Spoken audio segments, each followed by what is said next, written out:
Syukran ala hadzal waqt alladhi qad a'tani. Terima kasih atas waktunya kepada moderator yang bernama Fatan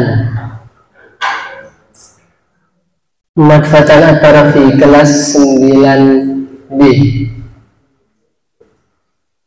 Bismillah, alhamdulillah, ala rasulillah, alhamdulillah, wassalatu wassalamu ala rasulillah Sayyidina Maulana Habibina Muhammad ibn Abdullah wa ala alihi wa sahbihi wa mawala.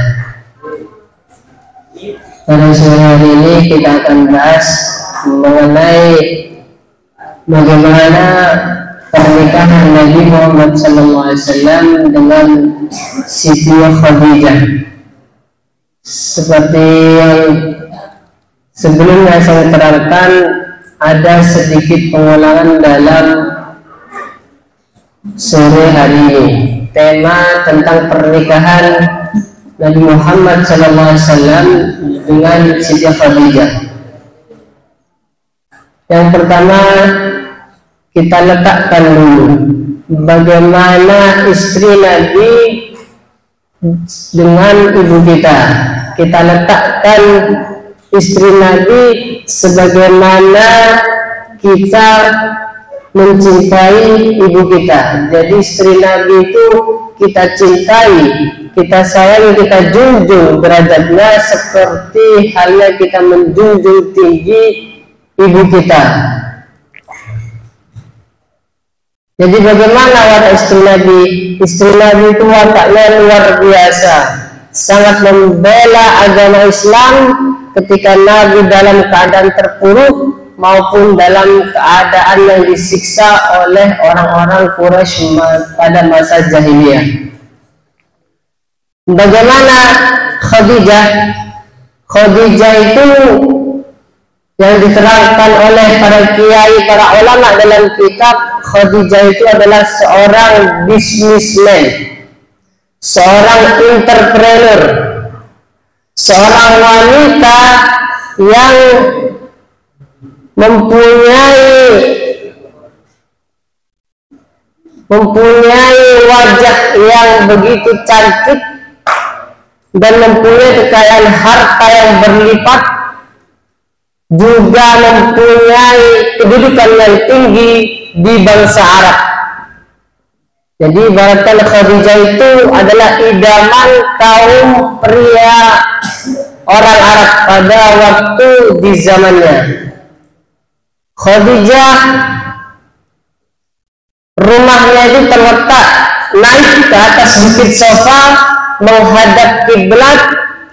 Di belakang Safa ada Jabal Abi Qubais. Jadi rumahnya Khadijah itu terletak di atas, ke atas bukit Safa. Para orang Arab dulu ketika dagang, semua mayoritas orang Arab pasti mengambil barang dagangannya Khadijah lalu dijual ke negeri Syam, dijual ke negeri Yaman.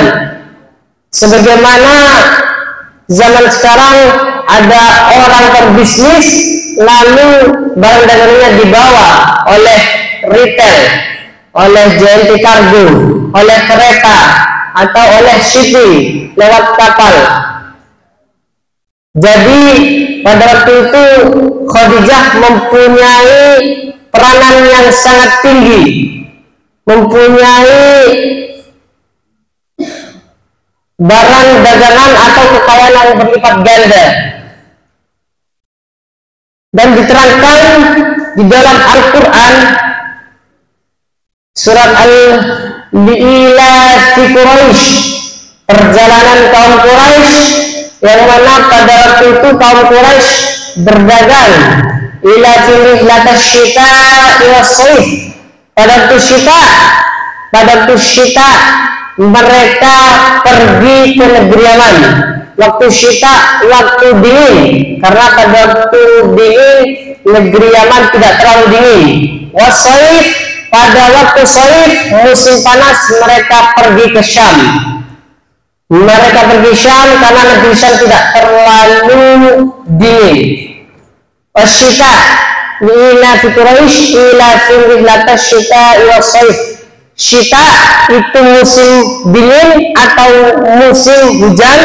Kalau wasaif itu musim panas. Jadi pada waktu itu perdagangan orang Arab, Nabi Muhammad juga perdagangannya di beberapa negara. Jadi selain Makkah, Madinah, Yaman, Lebanon, Yordania, Syria, dan Palestina.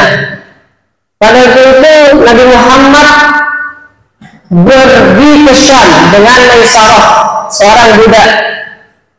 Jadi sebelum Nabi Muhammad mengenal Khadijah, Khadijah sudah lebih dulu mengenal Nabi Muhammad.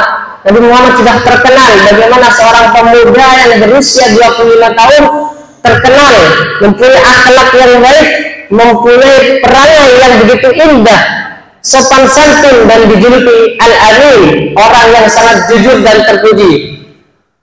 Orang-orang Arab itu kalau dagang laku cuma 2, 3, tapi pada waktu barang dagangannya dibawa oleh Nabi Muhammad, Siti Khadijah terkagum. Siapa yang membawa dagangan ini? Selain pemuda ini yang membawa, maka dagangan itu laku drastis, selalu mempunyai laba yang banyak. Daganganku tidak pernah rugi. Selalu dibawa daganganku ke negeri Syam, ke negeri Yaman, laku dengan laba yang tinggi. Jadi terheran-heran Khadijah. Khadijah mencari siapakah sebenarnya pemuda ini. Ditanyakanlah kepada Nafisah, budak. Maka Khadijah ingin meminang Nabi Muhammad SAW. Jadi ini dalil di mana seorang perempuan boleh meminta laki-laki untuk dijadikan suaminya.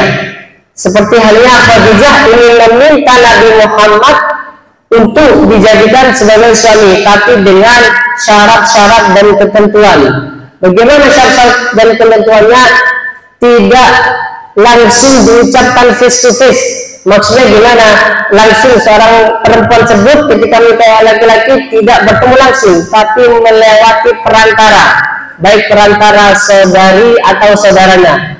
Siti Khadijah menyuruh Nafisah mengatakan kepada Nabi Muhammad. Di riwayat lain diceritakan Nabi Muhammad ketika ditanya, bagaimana engkau Muhammad? Apakah engkau ingin menikah? Apakah engkau ingin meminang seorang perempuan? Nabi Muhammad bilang, tidak, aku masih ingin memantaskan diri, ingin menyiapkan diriku sebelum menikah. Itu diterangkan di riwayat lain. Tapi Nafisah mengatakan kepada Nabi Muhammad, kalau ada orang yang kaya raya dan ingin mencukupi kehidupan, kebutuhanmu, apakah engkau mau untuk dipinang, wahai Muhammad? Maksudnya, apakah engkau ingin menyunting seorang wanita tersebut untuk menjadi istrinya? Nabi Muhammad itu mengiyakan, aku mau untuk meminang Khadijah. Tapi Nabi Muhammad ini dalam keadaan yatim piatu. Siti Khadijah pun juga sama, yatim piatu. Tapi selisih Nabi Muhammad dan Siti Khadijah terpaut 15 tahun. Jadi Nabi Muhammad umur 25 tahun, Khadijah berumur 40 tahun. Lalu ketika Nabi Muhammad ingin meminang Khadijah, maka berkatalah Nabi Muhammad kepada paman-pamannya, Abu Thalib dan paman-paman yang lainnya, dipinanglah Khadijah dengan 20 unta muda dan beberapa ukiah emas. Jadi kalau dihitung, ada yang mengatakan satu unta 35 juta, ada yang mengatakan 50 juta. Di dalam ensiklopedia ekonomi Islam diterangkan bahwasanya mahar Nabi Muhammad itu 1 miliar. Jadi 20 unta ditambah dengan beberapa ukiah emas. Jadi jangan bayangkan bahwasanya Nabi Muhammad itu miskin. Kalau kita zaman sekarang, ketika kita dikatakan antah tuka wa zawwatuka bil nahril madhkur, seperangkat alat sholat atau Al-Quran.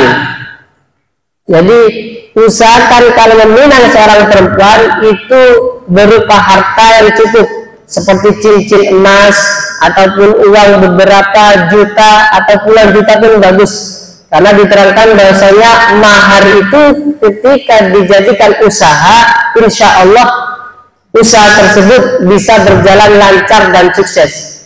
Ketika ada mahar, pernikahan seorang laki-laki dan perempuan dijadikan usaha menggunakan uang mahar tersebut, insya Allah usaha tersebut pasti lancar dan sukses. Bagaimana yang diterangkan oleh para ulama. Tapi gimana seorang perempuan ketika meminta mahar yang banyak, Ustaz? Maka akan luha mahram. Paling baiknya perempuan itu ketika maharnya tidak menyulitkan kepada seorang laki-laki. Jadi tidak usah membayangkan, saya ingin meniru sunnah Nabi, saya ingin menghidupkan bagaimana cara Nabi hidup di zaman dahulu. Berapa mahar Nabi? Mahar Nabi 20 unta dan beberapa ukiah emas. Emas saja sekarang 1 gram itu sama dengan 1 juta. Kalau beberapa emas 1 kilo berapa ratus juta. Jangan meniru sunnah yang berat, maka tirulah sunnah-sunnah yang mudah untuk dilakukan, seperti sholat tarawih, sholat tahajud, sholat witir, menggunakan siwak, sholat qabliyah subuh. Jangan meniru sunnah yang sulit. Kata Khadijah,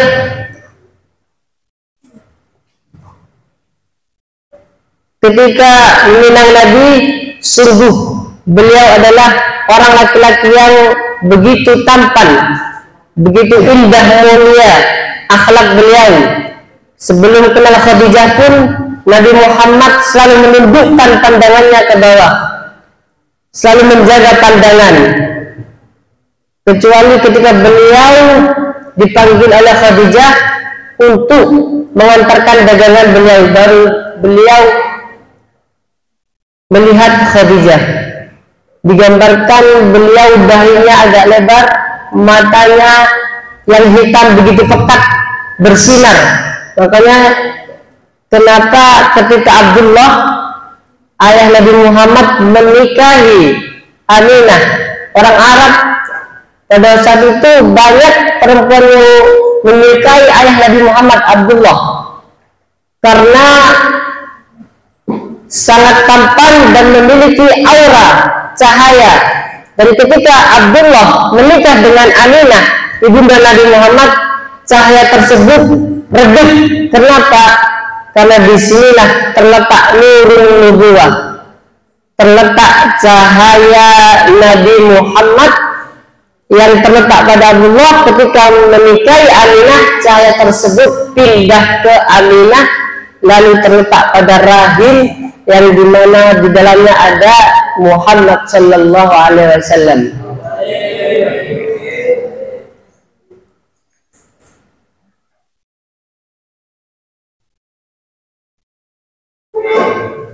Makanya menurut para ulama,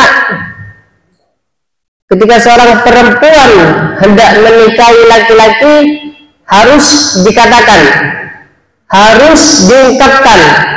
Karena kenapa?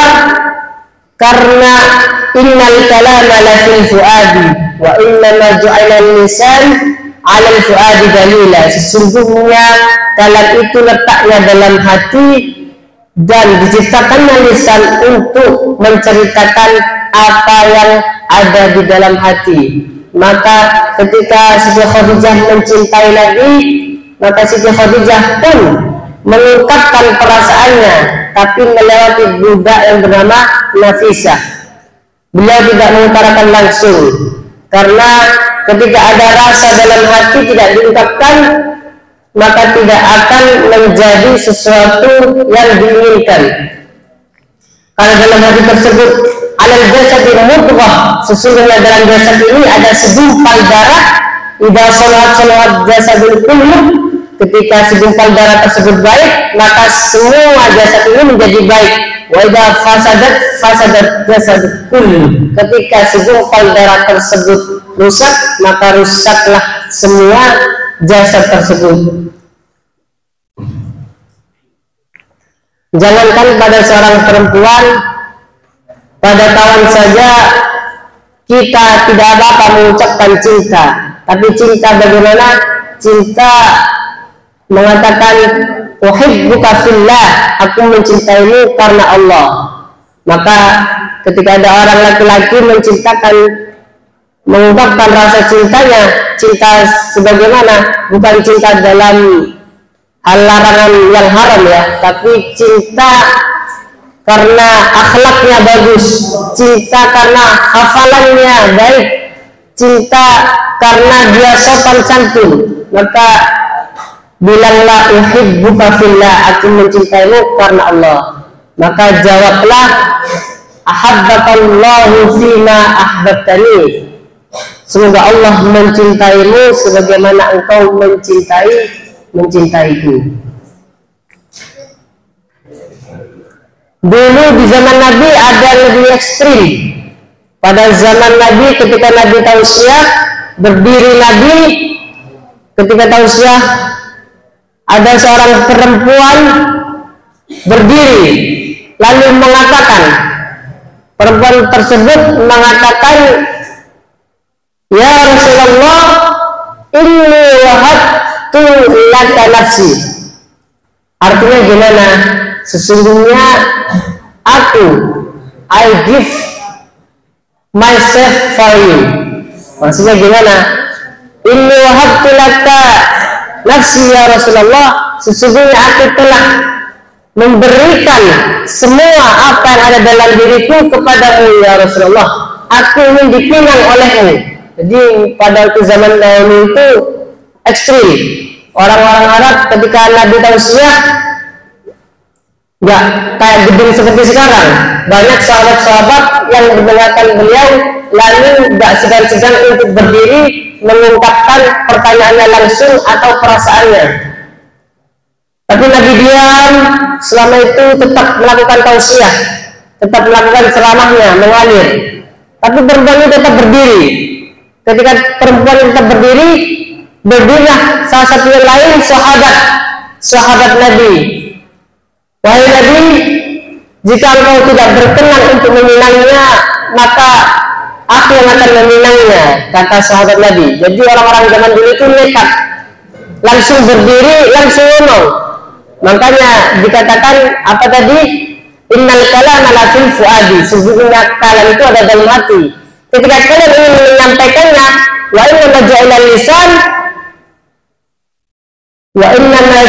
lisan la fil fuadi.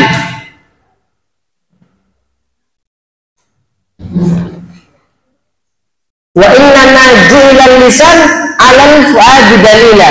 Bahasanya lisan diciptakan untuk mengungkapkan apa yang ada di dalam hati. Jadi ketika Nabi terus berceramah tausiah, tidak mendengarkan perempuan tersebut, bukan tidak mendengarkan, tapi tetap mendengarkan, tapi beliau tetap melakukan dan melanjutkan tausiahnya. Laki-laki tersebut berdiri, ya Rasulullah, aku ingin meminangnya Rasulullah. Kata Nabi, sungguh kau ingin meminangnya? Iya ya Rasulullah. Maka Nabi bilang, iltamis walau khataman min hadidin, maka pinanglah dia menggunakan walau cincin yang terbuat dari besi. Maka laki-laki tersebut pulang ke rumahnya untuk mencari cincin, karena para sahabat dulu kalau kaya ya sangat kaya, kalau yang tidak punya sangat tidak punya, maksudnya miskin.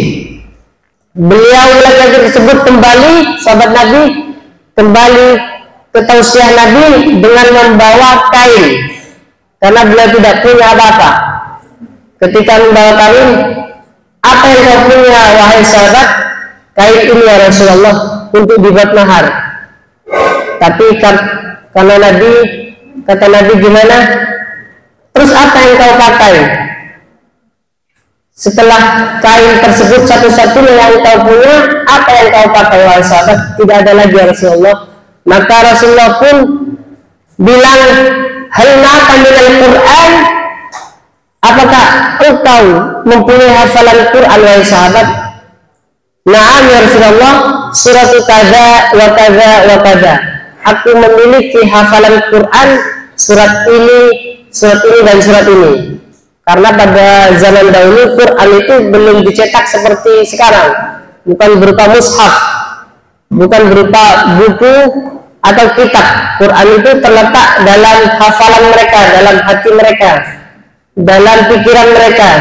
Karena wahyu turun berkala, tidak langsung turun menjadi satu mushaf Al-Quran 30 juz.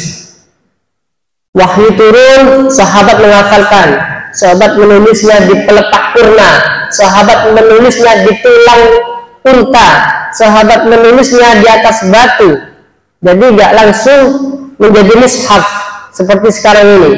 Makanya ketika Imam Syafi'i ditanya, apakah engkau yakin mushaf yang sekarang ini bid'ah, sesuatu hal yang baru? Imam Syafi'i menjawab, aku yakin bahwasanya mushaf sekarang bid'ah, memang sesuatu hal yang baru, tapi tidak mushaf yang ditulis pada zamannya Sayyidina Utsman. Maka Nabi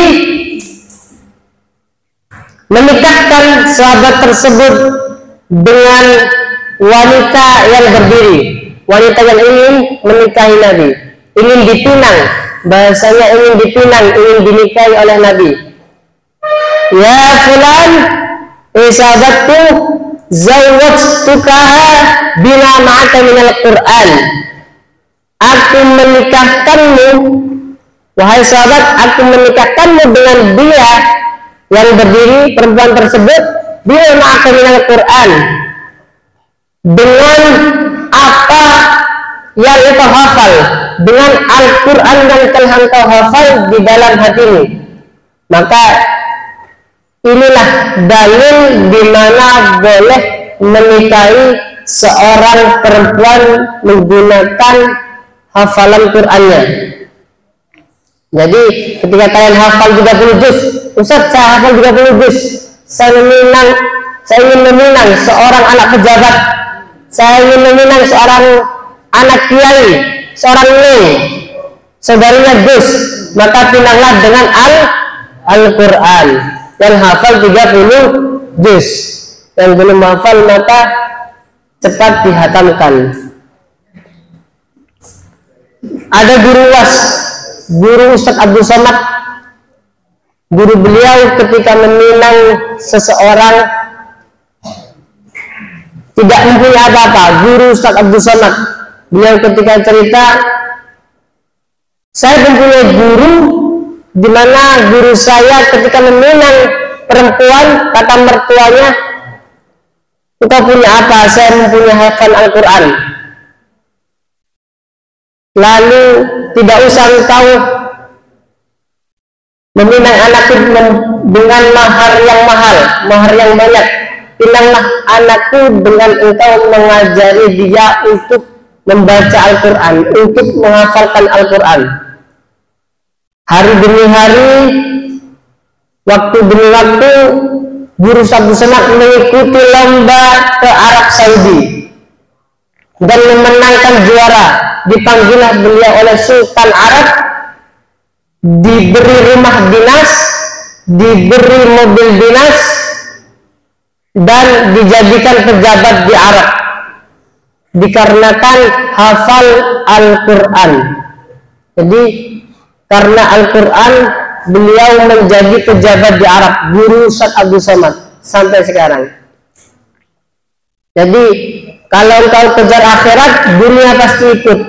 Sedangkan kalau engkau kejar dunia, akhirat belum tentu ikut. Tidak ada hal yang mustahil di sini. Di dunia tidak ada hal yang mustahil. Ketika Allah berkehendak, innama amruhu idza arada syai'an ay yaqula lahu kun fayakun. Rezeki tidak berpintu. Wa yarzuqhu min haitsu la yahtasib. Allah memberi rezeki kepada hambanya dari jalur yang tidak terkira, bighairi hisab, tanpa pandang bulu. Siapa tahu dari kalian salah satu dipinang oleh seorang kiai dijadikan menantu dikarenakan hafal Al-Quran. Seperti halnya Khadijah. Apa yang dilihat Khadijah? Apa yang dilihat Khadijah kepada Nabi Muhammad?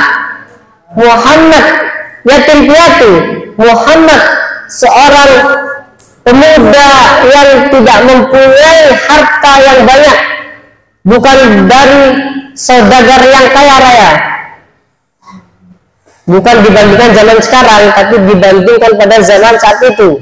Nabi Muhammad yatim piatu, bukan orang-orang yang kaya mempunyai dagangan yang begitu banyak. Tapi kenapa Khadijah mencintai beliau?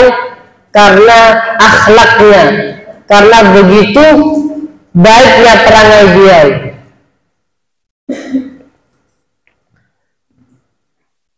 Yang pertama, Khadijah ngomong, berbicara karena dia suka. Yang kedua, action. Maksudnya action itu ketika Siti Khadijah sudah menikahi Nabi Muhammad, beliau Siti Khadijah memberikan semua usahanya, hartanya untuk dijadikan ladang dakwah bagi Rasulullah. Selama 3 tahun berturut-turut, ketika bulan Ramadan, Khadijah naik turun ke bukit Jabal Nur yang di sana terletak Gua Hiro. 3 tahun berturut-turut Nabi Muhammad itu melakukan uzlah, melakukan semedi. Apa yang dilakukan beliau? Padahal beliau sudah kaya raya, menikah dengan Siti Khadijah sudah kaya raya, istri ada, anak punya, kendaraan unta, keledai, kuda, semuanya lengkap. Tapi masih ada rasa gelisah di dalam hati beliau. Apa? Ketika pada waktu itu orang-orang kafir Quraisy, orang-orang jahiliyah melakukan judi di Makkah, melakukan hal-hal yang tidak senonoh, mabuk-mabukan, minum khamr. Jadi minum khamr pada waktu saat zaman jahiliyah sebelum Nabi diutus umur 40 tahun itu hal yang biasa. Ibaratkan minum air pada zaman saat ini. Nabi Muhammad merasa gelisah, risau dalam hatinya, naik ke Jabal Nur 3 tahun berturut-turut, umur 38, 39 sampai 40. Siti Khadijah pun mengantarkan perbekalan Nabi Muhammad, bukan menurut budaknya, tapi beliau sendiri Siti Khadijah yang mengantarkan perbekalan ke Nabi Muhammad. Jadi Jabal Nur itu bisa dibayangkan, bisa dilihat di Google. Jabal Nur itu gunungnya batu.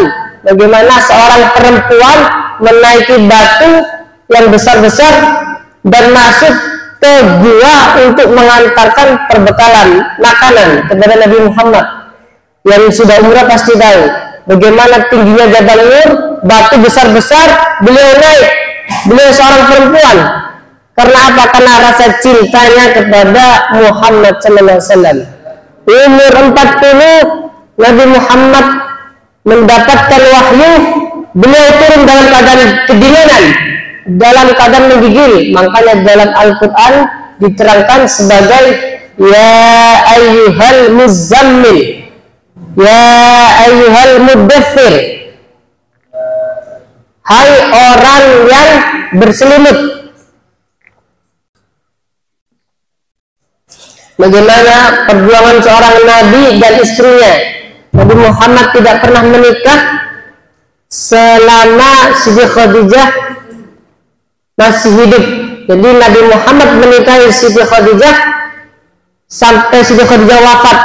Ini dinamakan monogami. Jadi sampai wafatnya Siti Khadijah, Nabi Muhammad tidak pernah kawin, tidak pernah melakukan pernikahan selama masa hidupnya Siti Khadijah. Ini dinamakan monogami. Kalau banyak istrinya namanya poligami. Kalau cuma satu istrinya namanya monogami. Jadi selama masa hidup Siti Khadijah, Nabi tidak melakukan poligami. Beliau melakukan monogami, menikahi Siti Khadijah. Sama seperti nabi-nabi dahulu, apa yang dirasakan ketika nabi-nabi dahulu, Nabi Adam, Nabi Musa, Nabi Isa sudah mempunyai kekayaan, sudah mempunyai derajat yang tinggi. Seperti Nabi Musa itu diam di kerajaan Fir'aun, sudah bergelimang harta. Tapi kenapa Nabi Musa masih turun untuk berdakwah?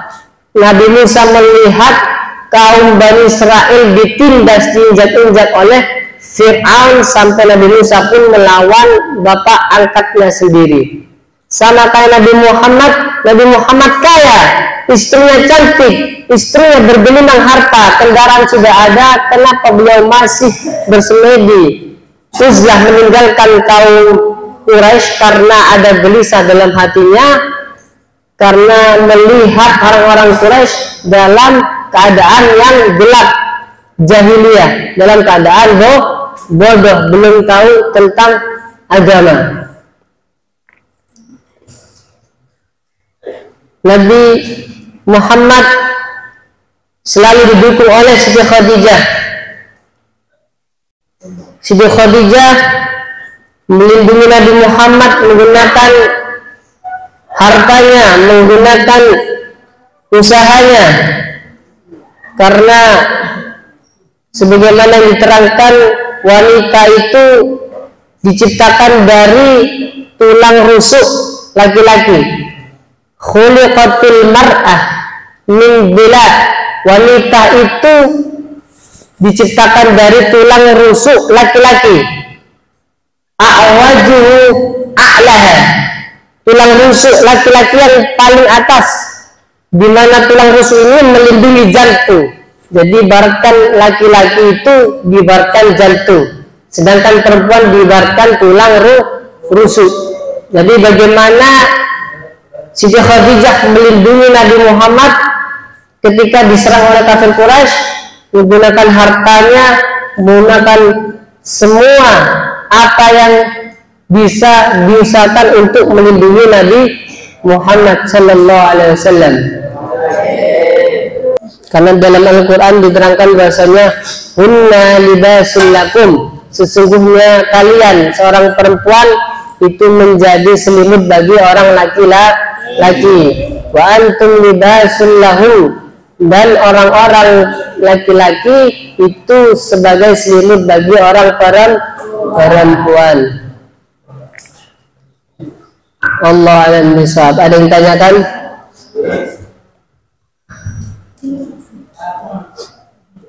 Mungkin ada yang mau bertanya?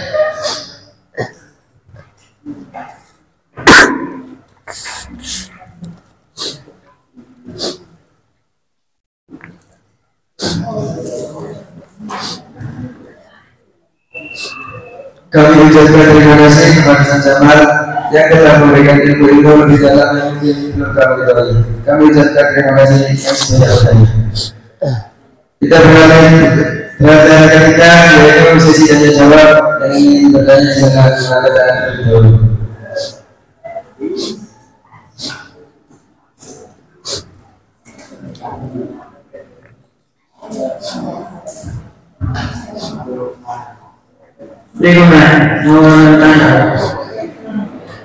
Namanya siapa?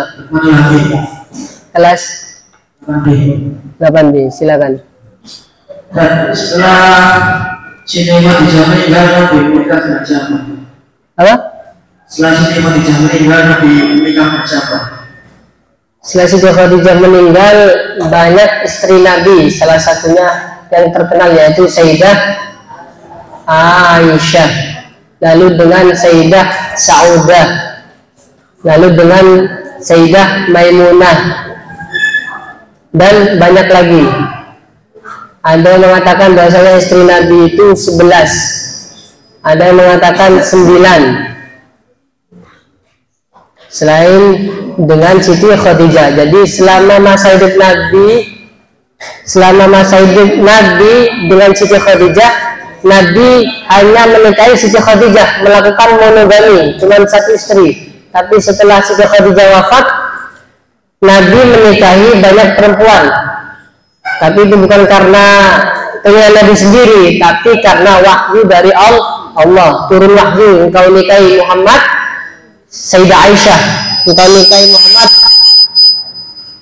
Sayyidah Maimunah, Sayyidah Saudah. Karena itu perintah dari Allah, bukan keinginan dari Nabi sendiri. Dan inilah yang dipelintir oleh para sejarawan, oleh para kaum Wahabi, para kaum Khawarij dan Syiah. Nabi menikahi Sayyidah Aisyah umur berapa? 9 tahun. Jadi kalau kalian ingin melihat sejarah bagaimana Sayyidah Aisyah dinikahi Nabi, itu karena wahyu dari Allah, bukan karena keinginan Nabi sendiri. Nanti ya, bisa dilihat di kitab tarikh juga, Tarikhul Islam, itu istri-istri Nabi ada banyak, ada sekitar 11. Ya.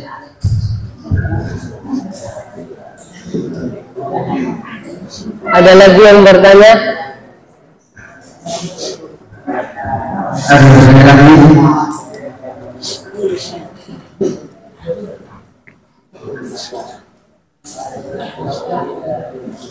Ya ada yang bertanya?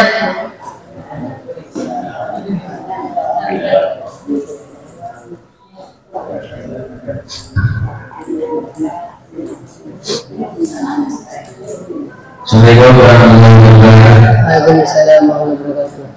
Saya berasal dari Islamiyah. Ingin tanya, apakah Siti Khadijah mempunyai anak? Siti Khadijah mempunyai 6 anak. Abul Qasim. Yang pertama Al-Qasim, yang kedua Abdullah, yang keempat perempuan. Tapi yang masyhur 2 orang ini, Al-Qasim dan Abdullah. Makanya Nabi Muhammad dijuluki ya Abul Qasim. Tapi semua anak beliau wafat. Yang 2 Abul Qasim, yang Al-Qasim dan Abdullah wafat juga. Dan diriwayatkan di kitab lain, yang hidup dan mempunyai keturunan sampai saat ini yaitu cuman Sayyidah Fatimah, yang lain tidak punya. Jadi keturunan habaib sekarang itu dari Sayyidah Fatimah, tapi yang banyak Marga As-Segaf, Al-Haddad, lalu ada lagi Al-Alawi, Bani Alawi, itu keturunannya kebanyakan dari Sayyidina Husain.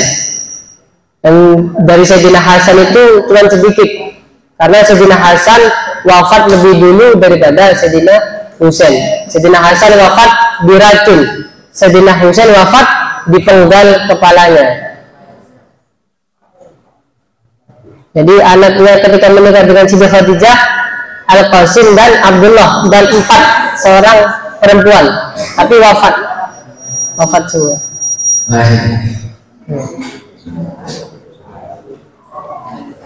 Ada pertanyaan lagi? Sudah.